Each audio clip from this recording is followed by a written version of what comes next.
fly was a dream that for generations was thought to be inaccessible to man. By definition, there are two solutions to the problem, both of which have been recorded throughout history. They are static and dynamic conditions of flight. The static solution is represented by the balloon. The aerial environment became accessible when the Montgolfier brothers realized that hot air was lighter than cold air. It's surprising that nobody had applied this principle before, for the technique was in fact known to the ancient Greeks and Egyptians. Man has at times been remarkably blind, or at least slow, to interpret the obvious. The dynamic solution is revealed by the flight of birds. A bird does not float on the air, it flies by moving through the air. Here again, it took a long time for observers to realize that birds did not lean on the air with their wings acting like oars, but that their flying characteristics were due to the shape of their wings and the bird's movement through the air.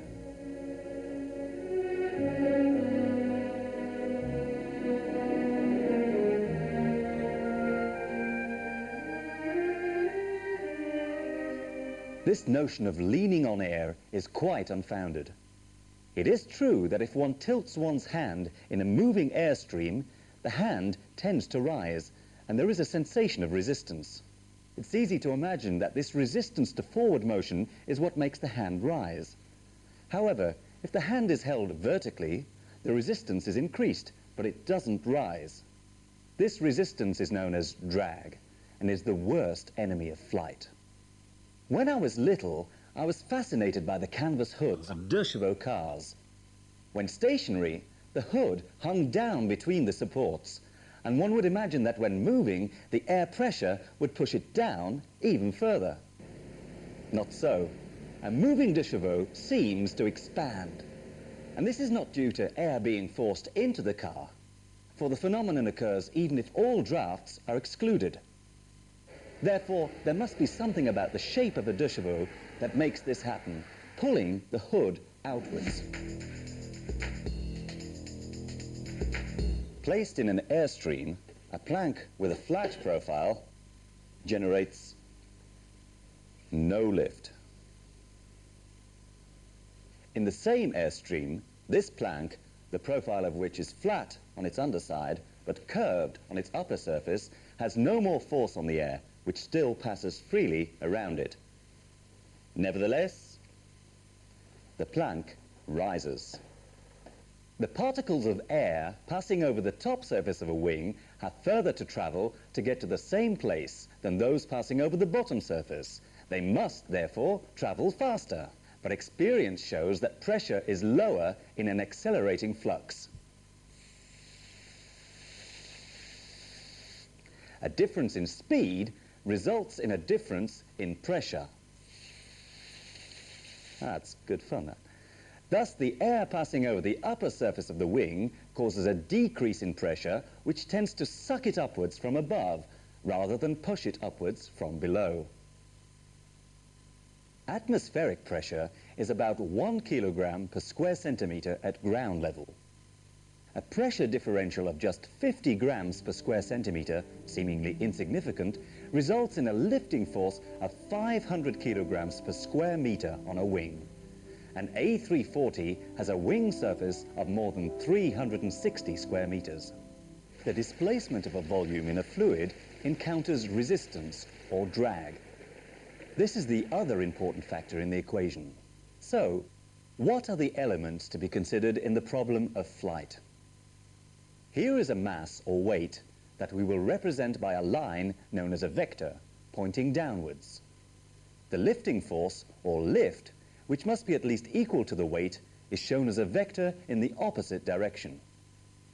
Drag is represented by a vector opposing the driving energy, or thrust. Lift and drag have no effect without forward motion, and both increase with speed. Since the weight is constant, once a certain speed is attained by the driving force of the engine, the lifting force will equal the downward force of the weight, caused by gravity, and the aircraft can fly. The lift equals the weight, and the thrust equals the drag.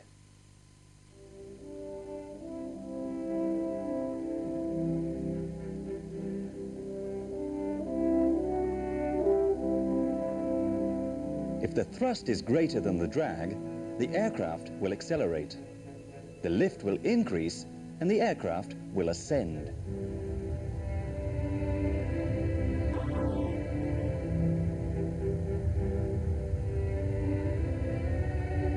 The forces involved augment rapidly.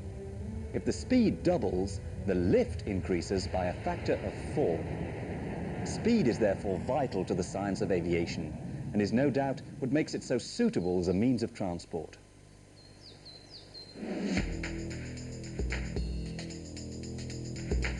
If a wing is given an angle of incidence tilted, then the airstream below it comes into contact with the undersurface and is slowed down.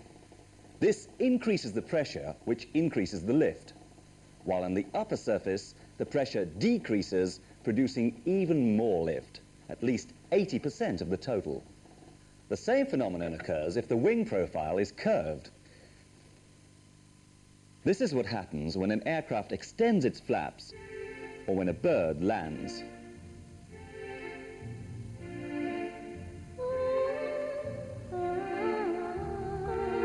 Why not then systematically choose a curved wing shape with a marked angle of incidence? The answer is that in this configuration the aircraft will fly more slowly. More lift for a given speed also means that the same amount of lift can be maintained at a lower speed. This is important both for landing and takeoff, and to permit the use of shorter runways, as well as save wear and tear on tires and brakes.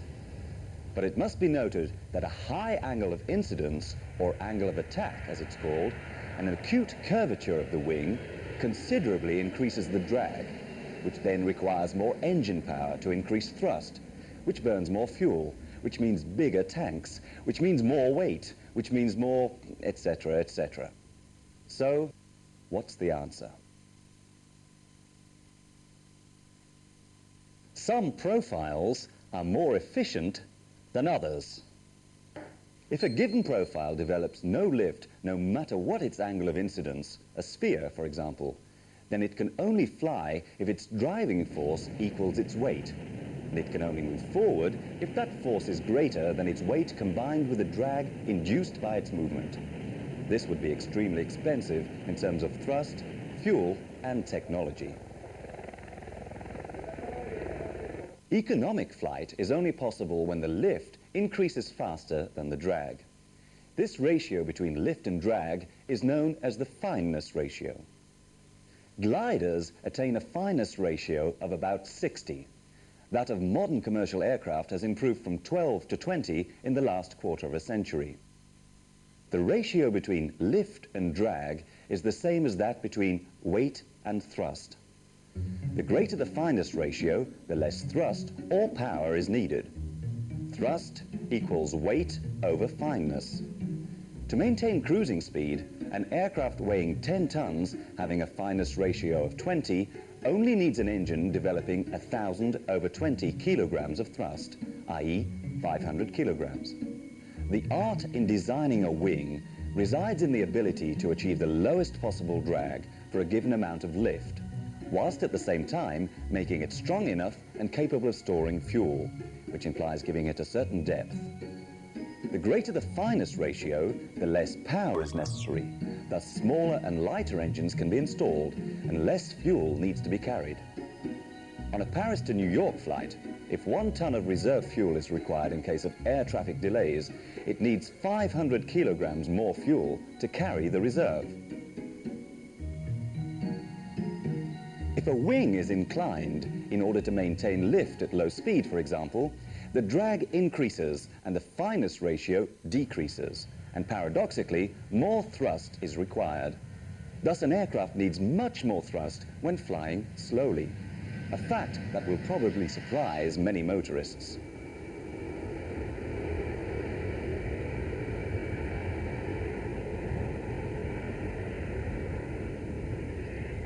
Nevertheless, there is a limit to the angle of incidence possible. Excuse me, but all these experiments are making me a bit thirsty. Now look at that. It's an example of the tendency of fluids to follow a curved surface, just like the airstream over a wing, even an inclined one. In this case, it's a nuisance, but the remedy is simple. One simply has to speed up the flow and the liquid detaches itself from the contour. The same thing happens in the case of a wing. Remember, the air particles must move faster over the upper surface.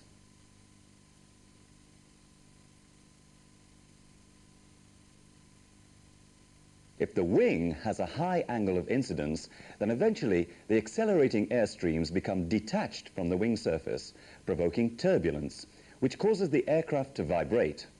The drag increases dramatically, the lift diminishes, and the wing stalls. This is sometimes incorrectly referred to as loss of speed. In fact, an aircraft having a given flap setting will always stall at the same angle of incidence relative to the airstream in which it is moving. However, the stalling speed will vary with the weight of the aircraft and the density of the air. The latter will also vary as a function of temperature and altitude. If aircraft are deliberately put into a configuration of high angles of incidence in order to fly slowly for landing, they can nevertheless stall when flown at high angles of attack at speeds and attitudes that would normally keep them airborne.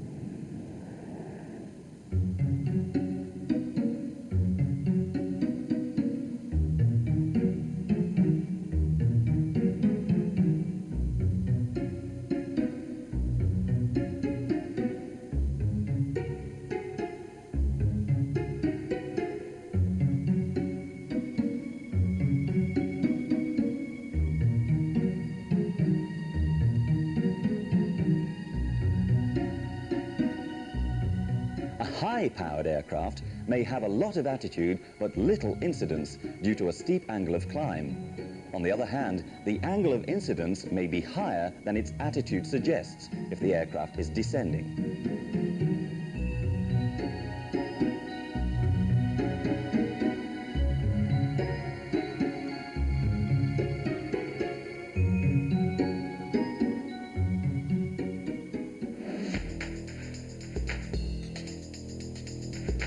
At cruising speed, the situation resembles that of a cyclist on a flat road. A certain amount of thrust is required to overcome the air resistance and maintain a certain speed. When going downhill, less power is required to maintain speed. The cyclist's own weight, like that of the aircraft, maintains the momentum and does the work of the engines or leg muscles, respectively. However, a lot more energy is required when going uphill. In the case of a short landing, that is when the angle of descent is too steep to meet the runway, the situation cannot be corrected simply by increasing the aircraft's attitude. This instinctive reaction will increase the drag, and therefore the thrust requirement, so more power must be applied. For a descending aircraft to climb again, to avoid an obstacle, for example, even more power is required. For the kinetic energy of the descent must be compensated for first before the climb out can begin. The effect on the aircraft is that of an increase in weight, the change in the trajectory imposing a load on the aircraft, which necessarily requires an increase in lift. As the engines do not react immediately, the pilot must intervene in good time. Modern jet engines accelerate slowly, but at a rate guaranteed by the specifications.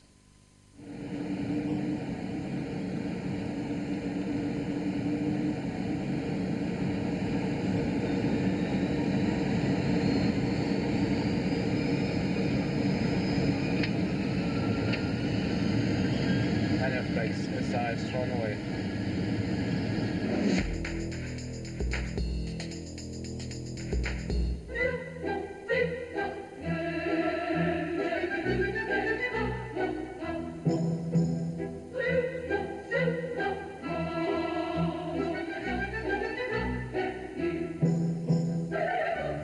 Theoretically, An aircraft can follow any trajectory demanded of it, but there are technical limits.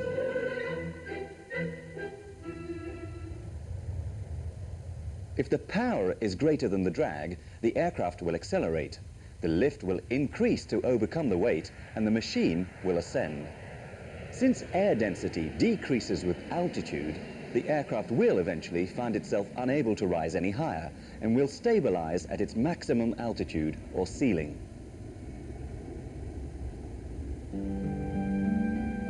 When turning, the centrifugal force will again have the effect of increasing the aircraft's weight, and the same phenomenon of load is experienced.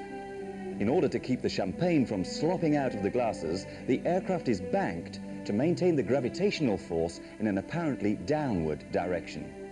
When turning with an angle of bank stabilized at 30 degrees, the apparent weight increases by a factor of 1.16, which would cause one's knees to buckle when standing up in the cabin. A turn with a bank angle of 60 degrees increases the apparent weight by a factor of 2, and at 70 degrees by a factor of 3. The rapidly increasing effect of this aerodynamic load, or G, soon becomes insupportable for both passengers and structure, and only aerobatic aircraft and military fighters can withstand high G forces, up to 9G. By the same token, a heavy landing is bad for the airframe, so care should be taken with vertical speed at touchdown, otherwise... Runways are not of infinite length either, and landing speed too is important. For braking 200 tons of mass from high speed is not easy, particularly since the energy to be absorbed increases with the square of the speed.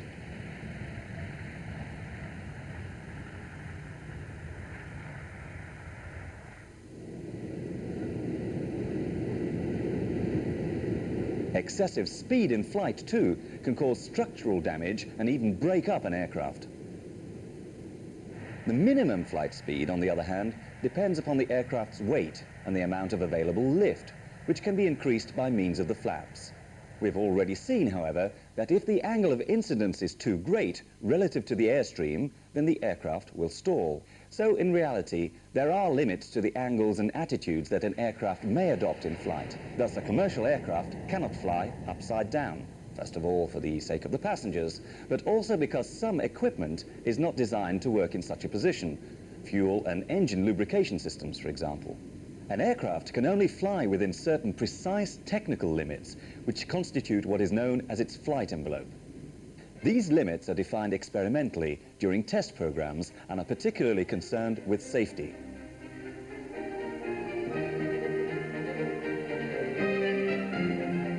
Once fixed, they are laid down as the operational limits: maximum speed, maximum operational Mach number, minimum landing speed, etc.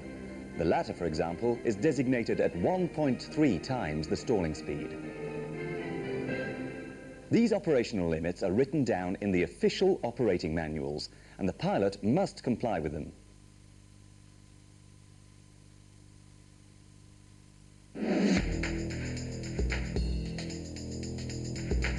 Commercial operations are also subjected to economic limitations, which dictate such parameters as optimum speed. Too low a speed implies a high angle of incidence, which produces a lot of drag, and thereby raises fuel consumption, as well as making the aircraft slower.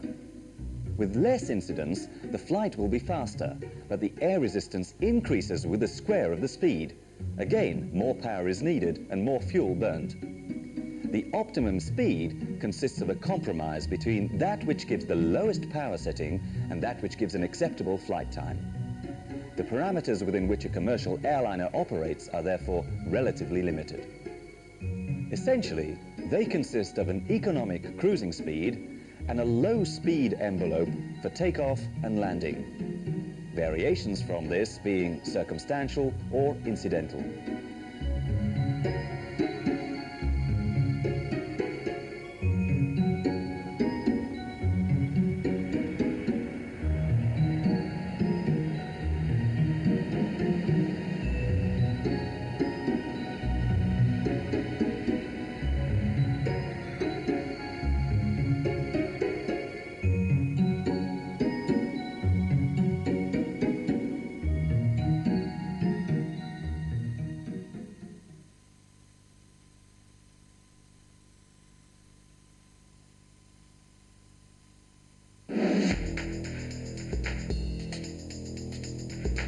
Now, we've seen how an aircraft flies, but we've not yet looked at why one would want it to or how it's made.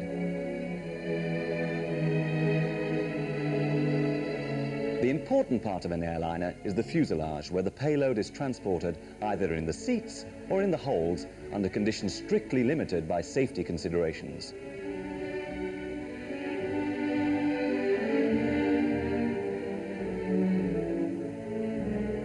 Depending on their size, modern aircraft have either single-aisle or twin-aisle cabins. A medium-range aircraft, such as the A321, has a fuselage 44.5 meters long and carries up to 220 passengers. Weighing 82 tons, it has a wingspan of 34 meters.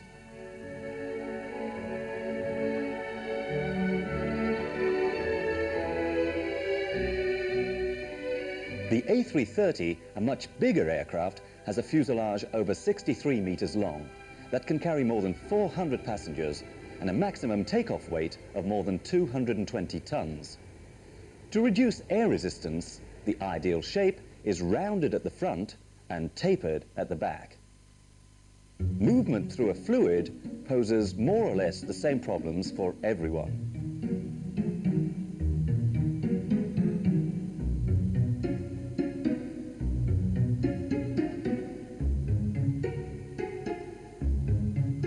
And in the case of an aircraft, the most aerodynamic form is that of a droplet. However, a cylindrical body constitutes a good compromise, taking into account weight, payload volume, resistance to pressure, for fuselages are pressurized, and penetration through the air. It is to ease penetration through the air and reduce drag that the landing gear is retracted immediately after takeoff.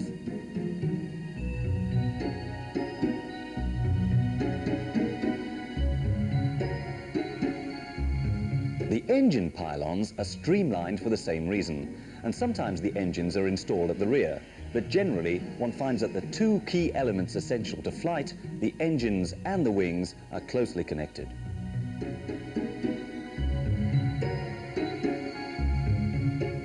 As well as providing lift, the wings also serve as fuel tanks. An A340 carries 35 tons of fuel in each wing. For safety reasons, a commercial aircraft must be able to fly even if one of its engines fails, and so at least two are installed. Very long-range aircraft often have 4 engines, which is also the most economic solution for commercial operations, although the purchase price and maintenance costs of 4 engines is an expensive option. But what kind of power plants are we talking about? One generally makes a distinction between propeller and jet engines.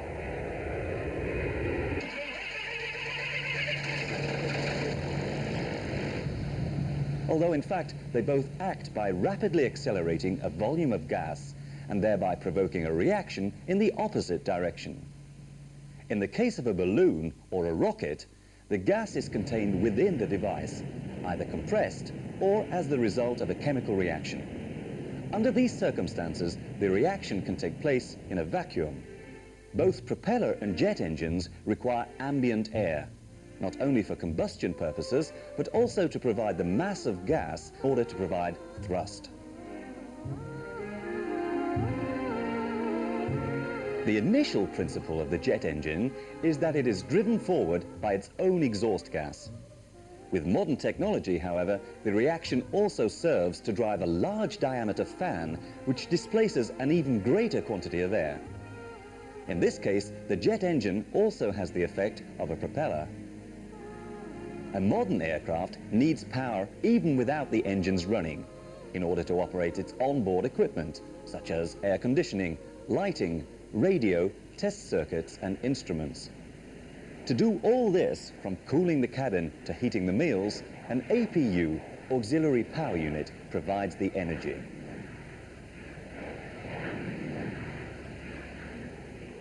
Power is also required to move the flight control surfaces. But why should that be? The control column and the rudder pedals operate the movable control surfaces which control the aircraft by modifying its aerodynamic characteristics. On a light aircraft, the control surfaces are a relatively small surface area. and the aerodynamic forces which act upon them are moderate enough to enable the pilot to maneuver them by direct mechanical means. On a big airliner flying at 900 kilometers per hour, the large areas of the control surfaces generate forces of several tons. The pilot is therefore assisted by applying hydraulic power to the flying controls. But what in fact are these control surfaces? Ailerons located on the wings can be moved up or down to provoke an increase or decrease in lift. Since they move in opposite directions on each wing, this produces a rotating movement about the longitudinal axis of the aircraft, or roll. One often describes a boat as rolling to its gunwales. At the back of the aircraft, located on the horizontal stabilizer, the elevator increases or relieves the aerodynamic load on the tail, causing the aircraft to pitch. The rudder on the vertical tail acts just like that of a boat, pivoting the aircraft about its vertical axis. This motion is known as the yaw. The ailerons and elevator are operated by the control column or side stick, and the rudder is controlled by the pedals.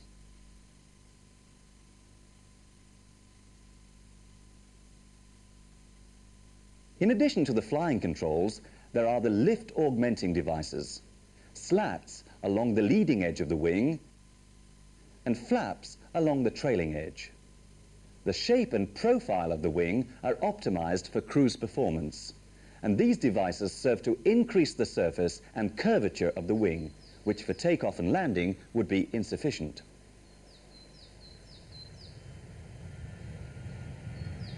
Slots serve to accelerate and channel the airflow over the top of the wing, keeping it in contact with the surface and retarding the stalling point.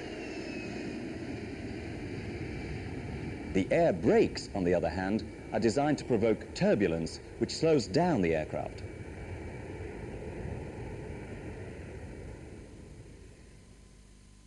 On a conventional airliner, the commands from the pilot to the control surfaces are transmitted via a mechanical linkage. From the A320 onwards, all the new Airbus aircraft use electrically signaled commands, which transmit instructions to the hydraulic servos.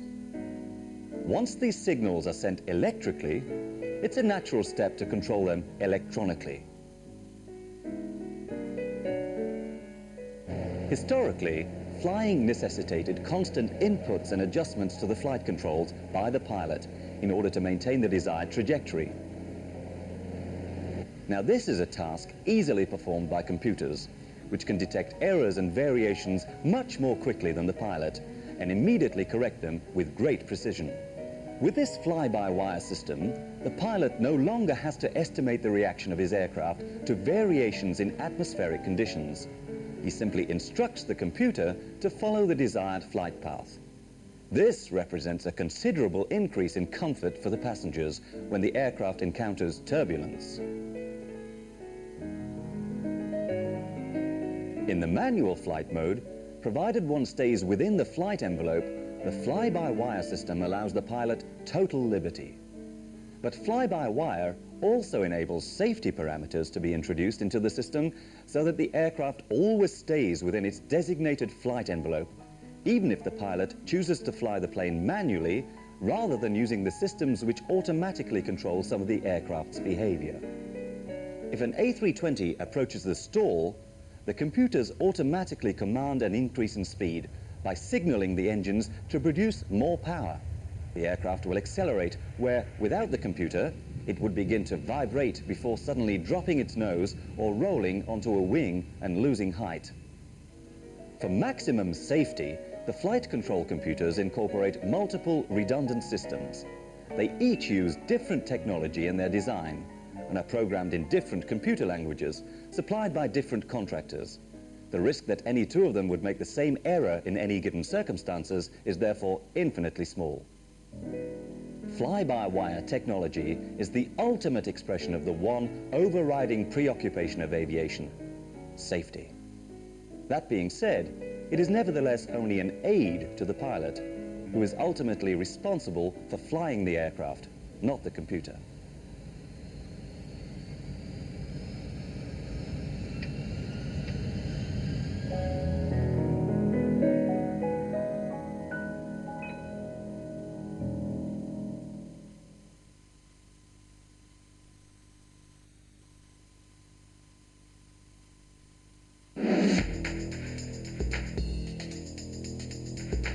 To be able to take off, an aircraft must develop enough lift to overcome its weight, and in order to do so, must reach a certain speed. This implies the availability of a runway of sufficient length.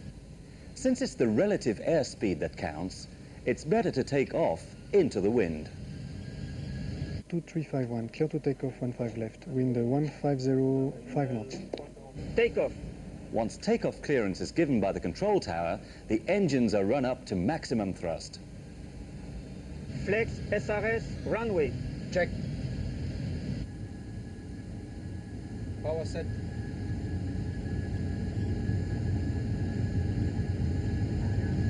One right. Check.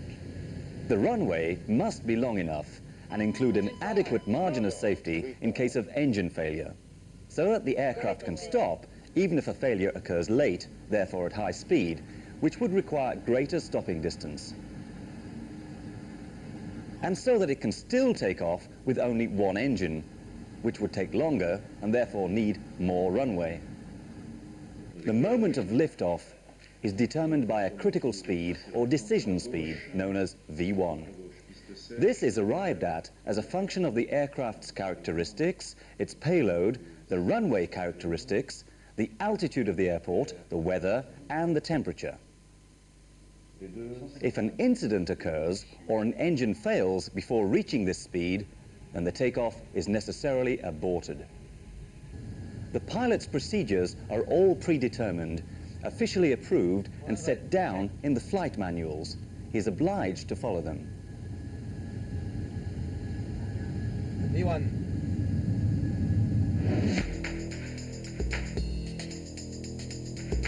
An airspeed indicator, as its name implies, gives the crew a reading of the aircraft's speed relative to the air, not to the ground. A vertical speed indicator shows the rate of ascent or descent. An altimeter indicates the altitude, and a compass shows the direction or heading.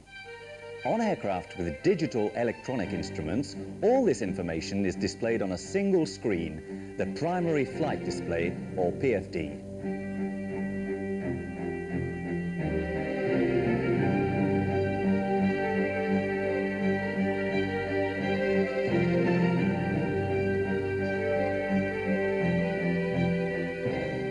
As liftoff speed is reached, the pilot pulls back on the stick to give the aircraft an angle of incidence. Still accelerating, the aircraft takes off and attains V2, the speed enabling it to fly at the maximum angle of climb in order to gain altitude as quickly as possible. The landing gear is pulled up. The takeoff trajectory takes into account the necessity to avoid any obstacles or protected zones, as well as minimizing noise. This phase of the flight is the most expensive in terms of fuel burn. Once at a certain flight level, the pilot can optimize his angle of climb to be more economical than that used for takeoff. Progressively, as the aircraft accelerates, the flaps are retracted notch by notch.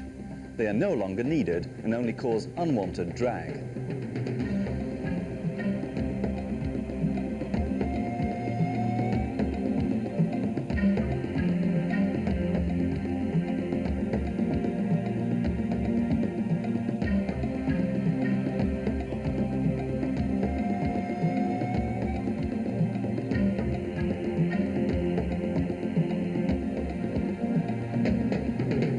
Once cruising altitude is reached, engine power is reduced to a rate enabling cruising speed and altitude to be maintained efficiently. The aircraft is now stable, and the controls may be relaxed. A commercial airliner is designed to return naturally to a stable condition if it encounters turbulence. The tailplane is used to help in this. If necessary, fuel may be transferred to and from the tailplane to optimize the center of gravity position. This avoids having to use excessive elevator deflections, which cause drag. The tailplane of an A340 can contain up to 5 tons of fuel.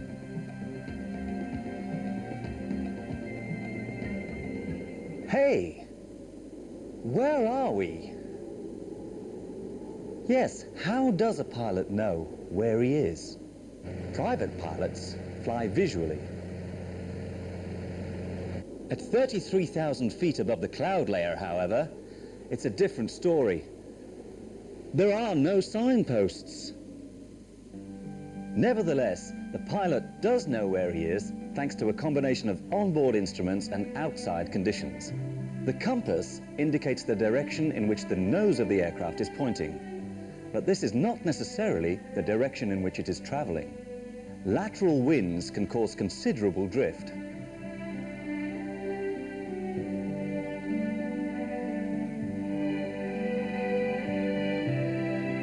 Atmospheric pressure diminishes with altitude.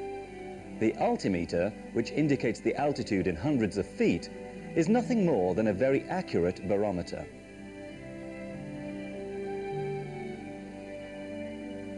Unfortunately, atmospheric pressure varies with the weather. In this case, the instrument must be reset. In cruise, once away from airport zones, all aircraft use the same standard setting.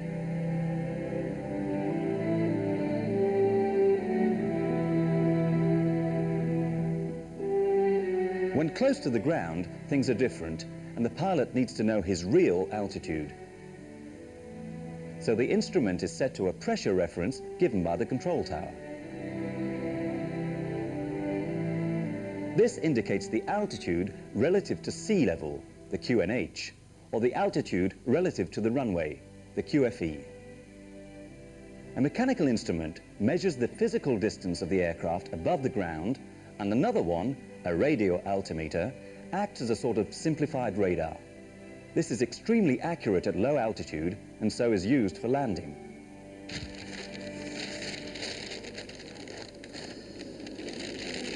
But before landing, however, one has to find the airport. By measuring the accelerations of the aircraft in flight, an inertial navigation system constantly calculates its position.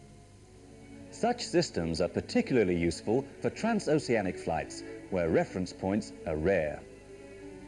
For overland, airspace is mapped by a network of radio beacons onto which the inertial navigation systems lock for a given flight path. The VOR situates the aircraft relative to a beacon.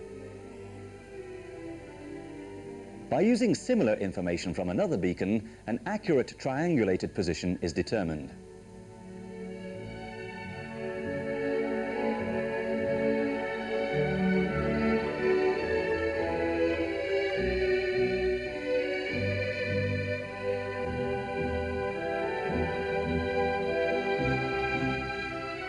The program for all these activities is put together on the ground. The flight plan is a sort of contract agreed between the pilot and air traffic control, ATC. The pilot gives the flight details, time and place of departure, speed, flight level, routing, time and place of arrival, alternative airport, etc., etc. He must report at each waypoint and sign off the flight plan on arrival. If he doesn't, ATC will declare an emergency. An aircraft is never alone.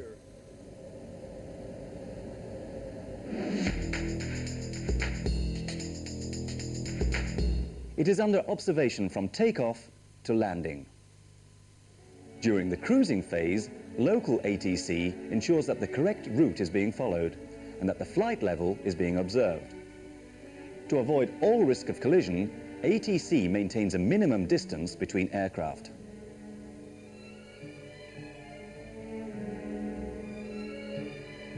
They are stacked vertically at 1,000 feet intervals and also spaced horizontally, as well as being separated in time. An anti-collision system, known as TCAS, completes the safety equipment. In a modern aircraft, the navigation display shows all the relevant information to the pilot in a form of his choice.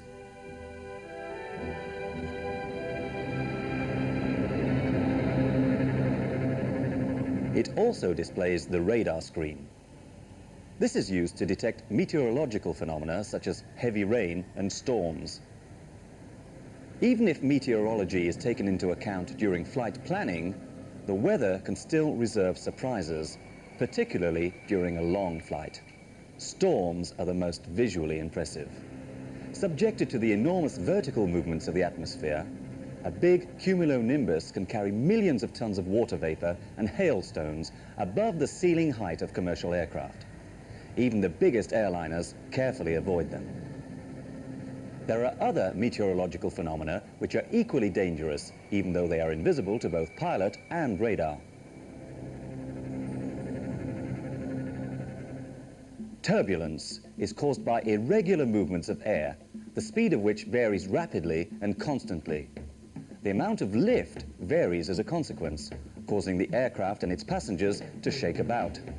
Airframe structures are reinforced to take this into account. The manufacturers incorporating a safety margin of at least 50%. Keeping an aircraft stable in turbulence is not easy, but the rapidity of modern electronic control systems resolves the problem. The atmosphere can also cause violent changes of wind direction, or wind shear, which may have severe consequences for an aircraft. Decidedly, the flying environment seems somewhat hostile. At jet aircraft cruising levels, the atmospheric pressure is only a third of that at ground level. The cabin must therefore be pressurized, which implies even more structural strength.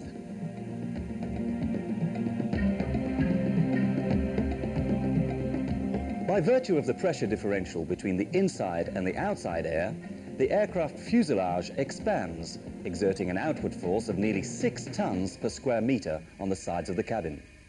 The outside temperature drops too by 6.5 degrees for every kilometer of height. At cruising altitude, at the limit of the stratosphere, it is minus 56 degrees. Heating and air conditioning are therefore essential. However, an unpleasant phenomenon becomes apparent much earlier: ice. Ice makes the aircraft heavier and alters the aerodynamic shape. Of course, in winter, airliners are de-iced before takeoff. But because of the high altitude, icing conditions can occur even in the tropics. Ice accumulates first on the structure most susceptible to the cold air stream: the wing leading edge, the engine air intakes, and protruding parts such as antennae and pivots. Hot air is directed from the engines to the zones requiring de-icing, if they are of large area. In other cases, mechanical methods are used.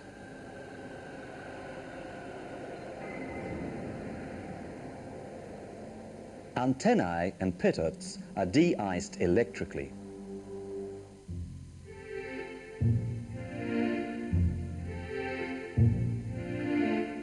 As the aircraft approaches its destination, it has to go down.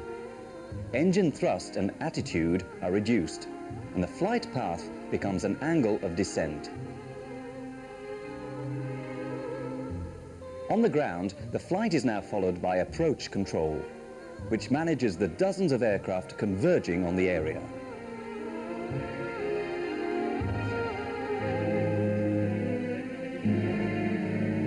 The aircraft is integrated into the approach circuit.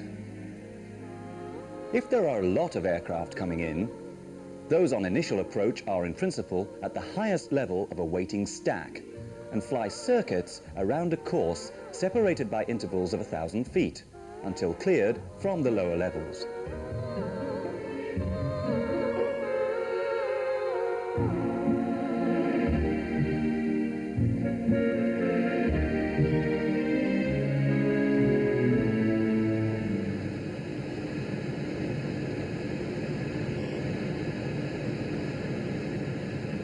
When cleared to land, the pilot makes the final approach. He reduces speed and extends the flaps and slaps to maintain lift. In the cockpit, the 2 ILS needles move on the VOR screen. Located at the end of the runway, the ILS emits 2 precise beams, the intersection of which represents the ideal approach path to the runway. The localizer emits a beam down the longitudinal axis of the runway, and the glide path indicates the ideal angle of descent. If the aircraft, symbolized by the center of the crosshairs, is too high and too far to the left, The vertical line is seen to the right and the horizontal line below the target. To stay on course, the pilot follows the indicators, which should be kept centralized. This is the function of the autopilot during a low visibility landing. However, all airports are not equipped with all-weather landing facilities, and in any case, a landing requires the pilot's full concentration. The flaps are extended to their maximum angle. The landing gear is locked down. The nose of the aircraft does not point down towards the runway threshold, for due to its low speed, it requires more lift, and so takes on a higher angle of incidence. The speed is adjusted to moderate the rate of descent. Even at this stage, the weather can still be dangerous. Wind shear can suddenly change the direction of the wind, reducing lift. Close to the ground, the consequences can be disastrous, and the pilot must be ready to increase power immediately. The aircraft will be descending at a rate of 3.5 meters per second, which is still too high for touchdown. So, a few moments before contact, the pilot pulls back on the control stick and flares the machine so that it comes down gently onto the runway.